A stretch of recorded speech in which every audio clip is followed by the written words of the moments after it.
Alors, bonjour à tous, bienvenue dans notre émission dédiée à la vie de notre Église. Aujourd'hui, nous avons le privilège d'accueillir notre pasteur, l'évêque Joasil, avec beaucoup de plaisir que nous allons discuter de son parcours, de sa vision pour notre communauté et des différentes initiatives qu'il a mis en place pour enrichir notre foi. Alors, sans plus tarder, on va lui poser la première question. Pouvez-vous nous parler de votre parcours spirituel et de ce qui vous a conduit à devenir pasteur? Déjà, bonjour, ma sœur Jenny, et merci pour cette question. Bonjour à nos frères et sœurs et tous ceux qui nous regardent. Pour parler de parcours maintenant, c'est que je suis originaire d'Haïti. Je suis né dans le département du Nord-Est, ayant pour chef-lieu Fort-Liberté, à la commune de Février. Alors, mon père était maire dans cette ville à l'époque des Duvalier et il était responsable d'une commune. Étant dans cette commune, eh bien, il était un citoyen remarquable, bien respecté, reconnu par les citoyens de notre localité et du département du Nord-Est en particulier. Et il était aussi connu sous le nom de Jean Sotte. C'est quelqu'un qui n'avait pas besoin d'estime, qui était très humble et qui voulait motiver, encourager tout le monde, quel que soit son niveau d'éducation, de compréhension, de trouver place dans sa communauté. Pour ce faire, il s'est fait nommer par un petit surnom Janson. Alors, quand vous arrivez à Fort-Liberté environ, vous avez besoin de mon père, par exemple, vous pouvez demander pour Jean Sotte. Et tout le monde sait qu'on parle de M. Constiver Joisil, qui est mon père.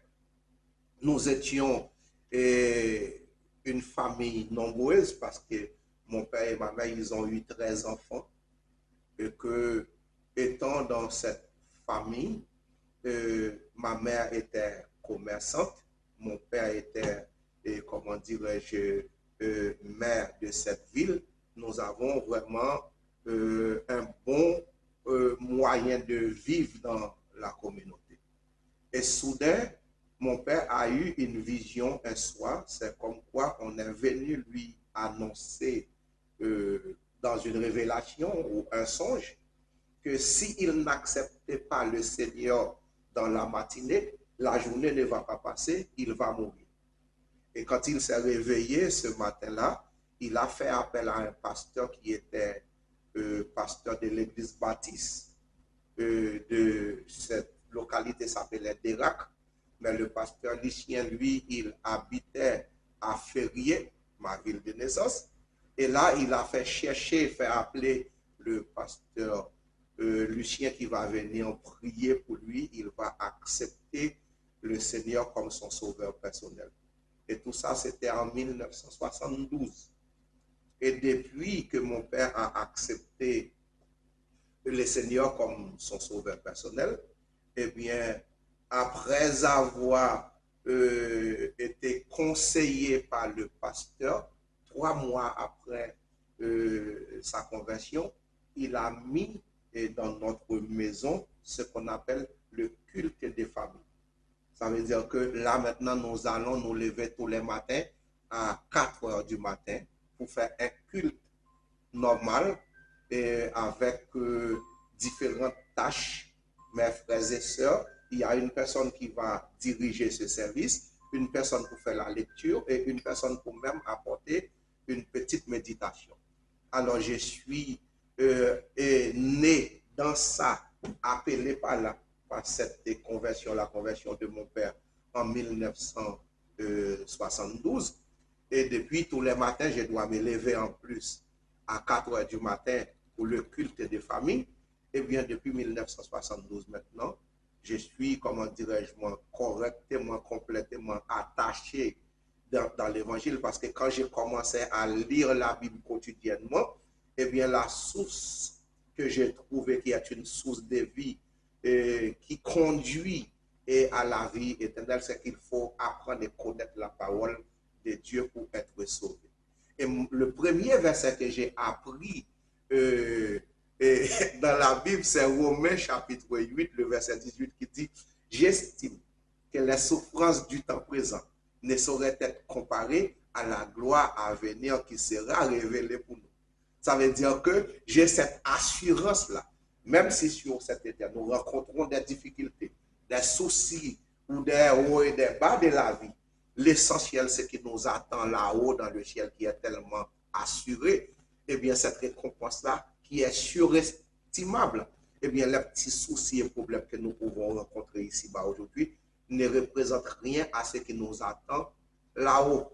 Je ne sais pas si en bref j'ai pu répondre à votre question. C'est là le début pour moi. Suite à la conversion de mon père en 1972, j'ai oublié la date et le mois, mais si je fais des recherches, je peux en trouver. Mais je ne savais pas que vous alliez me poser cette question. Merci pour la question. Mais ce qui est essentiel, je me souviens, c'était en 1972. C'est là que j'ai commencé à connaître le Seigneur parce que mon père a conduit sa famille pour accepter le Seigneur parce que quand il a accepté, c'était avec toute sa famille. Et c'est pour cette raison qu'il a dit aux parents, instruis l'enfant selon la voie qu'il doit suivre. Et quand il sera grand ou vieux, il ne s'en détournera pas. Eh bien, j'ai été instruit dès mon enfance. Aujourd'hui, je ne me sens pas détourné, je me sens bien. Et c'est de là qu'a commencé. Et après mon parcours dans l'évangile, waouh, c'est que toute ma vie est dédiée pour servir le Seigneur et ceci jusqu'à ma mort. Merci pour ce passage, pasteur. Alors, nous allons poursuivre avec la deuxième question. Quelles sont les valeurs fondamentales de notre Église que vous souhaitez transmettre à la communauté? Alors, bonjour à toutes celles et ceux qui nous regardent. Quand on parle des valeurs, notre valeur, déjà, c'est la spiritualité. Nous avons un être suprême qui est Dieu, le créateur du monde, du ciel et de la terre. Et j'ai un pressenti que beaucoup de gens qui vont à l'église, qui fréquentent les lieux de culte, ne reconnaissent pas vraiment ce Dieu. Et aujourd'hui, tout le monde peut constater, nous vivons dans un monde à peu près matérialiste. Les gens croient plutôt dans tout ce qui est Chanel. Quand je parle de Chanel, et c'est pas pour, comment dirais-je, dénigrer les gens. Les gens croient plutôt au bien, à l'espérance, à des choses éphémères de la vie, au lieu d'avoir une vie spirituelle qui est centrée sur Christ et sur la parole de Dieu. Alors nous, notre valeur, c'est de former des jeunes, former des talents pour pouvoir connaître l'évangile du salut, la parole de la vérité, et prêcher cette parole qui conduit au salut. Et ça, il faut un appel de Dieu pour le faire parce que la valeur pour nous quand on parle de la spiritualité, de la chrétienté, ce n'est pas de aller chercher des gens pour les influencer, pour apporter des choses, pour, comment dirais-je, conquérir des biens, etc. Mais c'est la vie spirituelle, c'est être sauvé, c'est former des gens pour les faire connaître Dieu, connaître la parole qui est indispensable. Et c'est la seule moyen et occasion aussi d'être sauvé, c'est connaître la parole de Dieu. Alors quelqu'un qui ne connaît pas la parole, il ne peut pas être sauvé, ce n'est pas moi qui l'invente. Jésus-Christ a dit quoi? Vous connaîtrez la vérité et la vérité vous affranchira. Affranchira quoi? C'est retirer la personne de l'esclavage de Satan, de fausses témoignages, fausses vérités. Vous voyez? Des messages erronés, des enseignements erronés. Les dire ce qui est vrai, qui est la vérité, qui est la parole de Dieu même, la véracité de la parole. Alors c'est ça pour nous, les valeurs, non seulement de prêcher l'évangile, valeurs aussi de notre Église, notre assemblée, notre mission, notre engagement, parce que nous sommes engagés pour sauver des âmes, les amener à la vie éternelle pour l'éternité.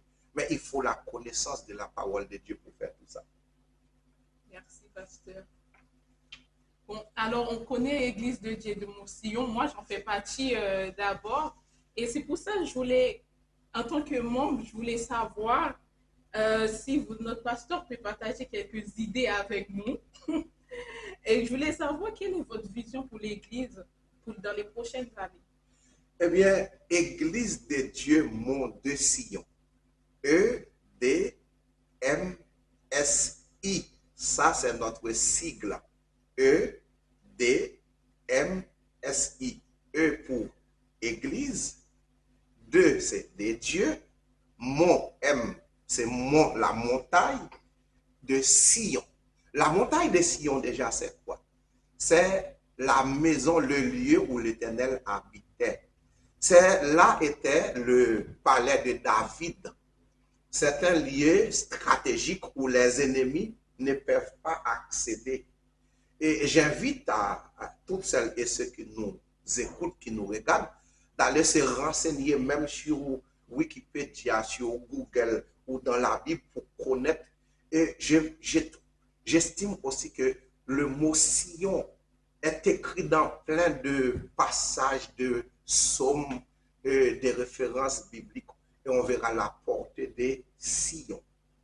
Alors Sion, c'est la maison de Dieu. Et dans Apocalypse 7, si je ne me trompe pas, le verset 14, c'est sur la montagne de Sion que Jésus-Christ va arriver. C'est là où il y aura la noce de l'agneau, où Jésus-Christ a rendez-vous avec les 144 000 vêtus de blanc et la grande foule derrière. Ça veut dire que c'est la grange, c'est la maison de Dieu, c'est le royaume de Dieu quand on dit Sion. Alors, quelles sont mes visions ou projets pour Sion?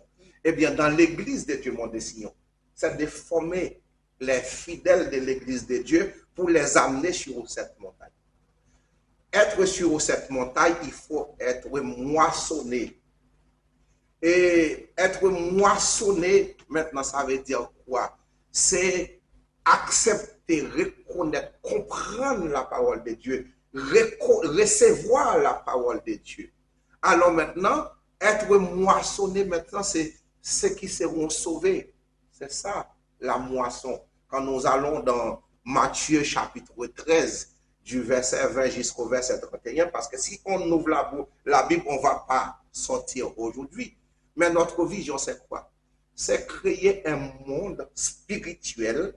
Quand on parle de la sainteté, quand on parle vraiment de la foi, quand on parle de la vérité, notre vision, c'est ça. Dites la vérité. Il est écrit, enseigne, reprend, censure avec autorité, mais en disant la vérité. Ce n'est pas en trompant les gens, ce n'est pas en apportant la fausse vérité, mais c'est en disant la vérité. Alors, c'est créer un monde spirituel qui est vraiment fluide dans la repentance et la sainteté. Des gens qui ne vont jamais regretter du fait de rencontrer l'église de Dieu Mont de Sion et Pasteur Level, qui a sa seule mission, c'est préparer, aider, accompagner, former des hommes et des femmes qui soient capables d'enseigner à d'autres pour que les gens qui travaillent avec nous, qui acceptent notre évangile, qu'ils aient la vie éternelle, qu'ils soient sauvés en ayant reçu la bonne connaissance et l'exactitude de la parole de Dieu. C'est ça notre vision. Alors, je résume pour vous parce que nous pouvons prendre même une journée ou des mois pour expliquer tout ça. Alors, ceux qui veulent maintenant apprendre plus, c'est venir dans l'église de Dieu Mont de Sion. Je vous invite de venir, nous assister, suivre avec nous. Et là, maintenant, vous allez voir, et je sais avec assurance et certitude, quand vous êtes venus, vous n'allez pas repartir parce que vous allez dire, comme le disciple est allé, après une journée passée avec Jésus, est allé voir son frère dans la soirée pour dire, nous avons trouvé le Christ. Eh bien, c'est lui qui vient à l'église de Dieu Mont de Sion, il va dire, nous avons trouvé la parole de la vérité. Voilà, c'est là notre objectif, c'est ça notre priorité et c'est là que nous voulons aller prêcher et dites que le royaume des cieux est proche pour sauver des gens, mais en enseignant et en prêchant la vérité. Alors, encore bonjour. Nous savons que ce n'est pas facile en tant que pasteur de diriger une église. C'est pour ça que nous voulons savoir comment le pasteur qui nous encourage à s'engager dans la foi et les activités communautaires. Merci, ma sœur, pour cette question. Alors, encourager dans la foi, déjà. Alors, qu'est-ce que je dois dire de la foi? La foi est une ferme assurance des choses qu'on espère et une démonstration de celles qu'on ne voit pas. Ça veut dire que pour être sauvé, il faut avoir la foi en Jésus. Et c'est cette foi-là qui est une assurance. Qu'est-ce que ça veut dire avoir la foi? Je crois que cette parole, c'est la vérité et que ma confiance là-dedans se fait sans doute. Et c'est avec certitude et conviction, j'ai choisi de servir Dieu. Sinon, ça ne fonctionne pas. Parce que dans Jean chapitre 15, il est bien dit à ses disciples, si vous demeurez en moi et que je demeure en vous, c'est alors que vous devez porter beaucoup de fruits. Mais il dit, ce n'est pas vous qui m'avez choisi, c'est moi. Je vous ai choisi afin que vous alliez et que vous portiez du fruit. Ça veut dire que encourager quelqu'un pour servir le Seigneur, c'est vous encourager à prendre votre responsabilité, votre engagement. Parce que Jésus a dit quoi? Ce peuple m'honore des lèvres, mais son cœur s'est éloigné de moi. Là maintenant, ça, c'est pas la foi. Ce n'est pas l'assurance, c'est la tromperie. C'est la manque de foi ou de connaissance de la parole de Dieu qui entraîne à tout ça. Alors maintenant, nous encourageons les gens à prendre la parole de Dieu au sérieux, à prendre Dieu pour ce qu'il est, le Seigneur des Seigneurs, le Maître des Maîtres, le grand, le saint, le véritable Dieu créateur.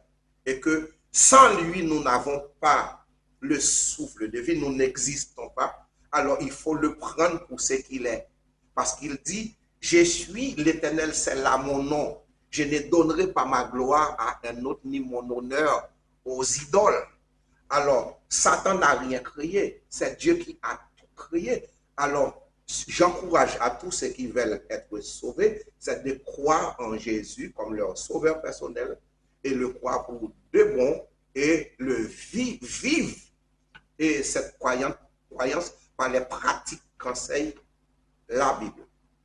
Alors, vous avez posé une question de comment communautaire, c'est ça? Oui. Alors, encourager. Écoute, regardons les Juifs, regardons les Chinois, regardons toutes les nations sur la terre. Quand ils se déplacent, le Juif, partout où il passe, il est Juif. Ça veut dire qu'il ne rejette pas son identité. Et ils savent bien s'organiser, rester regroupés, rester en groupe. Et c'est quand on est uni qu'on est fort. Voyez? Alors, moi, quand on parle de communautaire, nous avons une communauté haïtienne.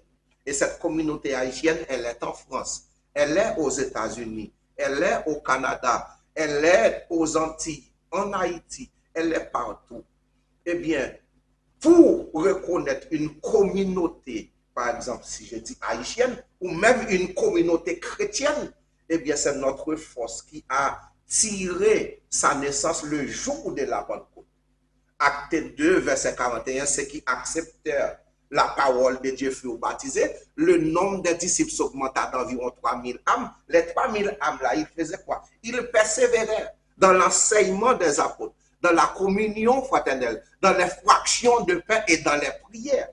Eh bien, aujourd'hui, avoir une communauté forte, avoir une église telle que l'église de Dieu, ce que nous enseignons dans l'église de Dieu Mont de Sion, c'est apprendre aux chrétiens de l'église de Dieu Mont de Sion de bien se réunir, d'être ensemble, de s'organiser, de nous aimer les uns les autres, de se soutenir, se comprendre et donner la main d'association. Ça veut dire que répondre aux besoins des autres à chaque fois que cela se fait sentir. Et c'est là notre objectif, notre choix et ce que nous souhaitons pour l'église de Dieu Mont de Sion, d'où nous voulons une église, d'où son modèle est tiré de la parole de Dieu, qui est l'écriture de Dieu que tout homme doit connaître, apprendre, maîtriser et vivre pour être sauvé.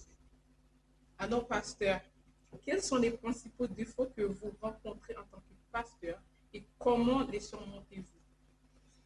Eh bien, quand on parle de l'évangile, on ne peut pas parler de défaut.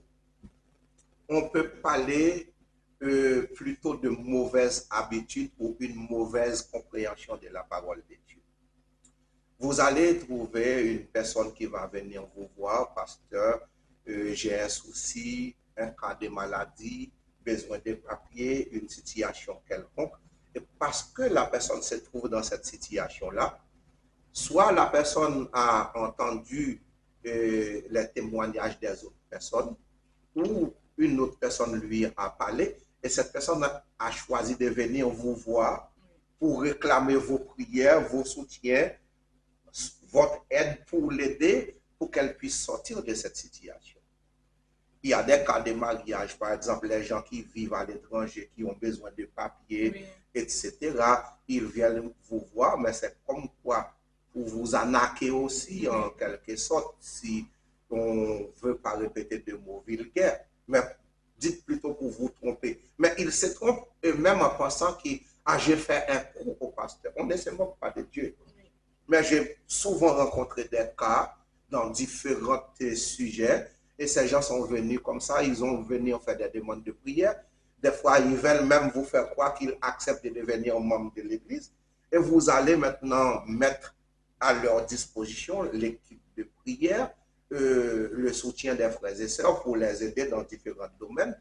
Et une fois que cette personne a une réponse de son problème, et son problème est résolu, cette personne a disparu.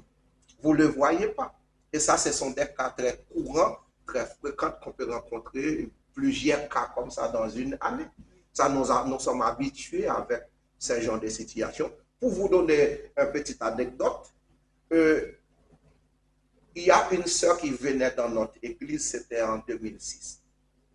Mais son frère était arrêté parce qu'il faisait quelque chose qui ne plaisait pas à la police, on l'avait arrêté. Et il était en prison à Charles de Gaulle, à l'aéroport Charles de Gaulle, c'est reconduite à la frontière. On va le mettre dans l'avion pour l'expulser. Mais en tant que pasteur, nous avons aussi la carrure de défendre les fidèles. Puisque sa sœur était dans l'église et sa sœur est venue réclamer mon soutien, mon aide, et pour sa sœur, je me suis présenté devant les autorités, me fait accompagner d'un avocat. Nous avons défendu ses droits, il a été libéré. Il n'a pas été expulsé en Haïti. Mais le dimanche prochain, sa sœur lui a dit, mais écoute, vous allez à l'église pour remercier le pasteur. Il dit à sa sœur, mais quel pasteur?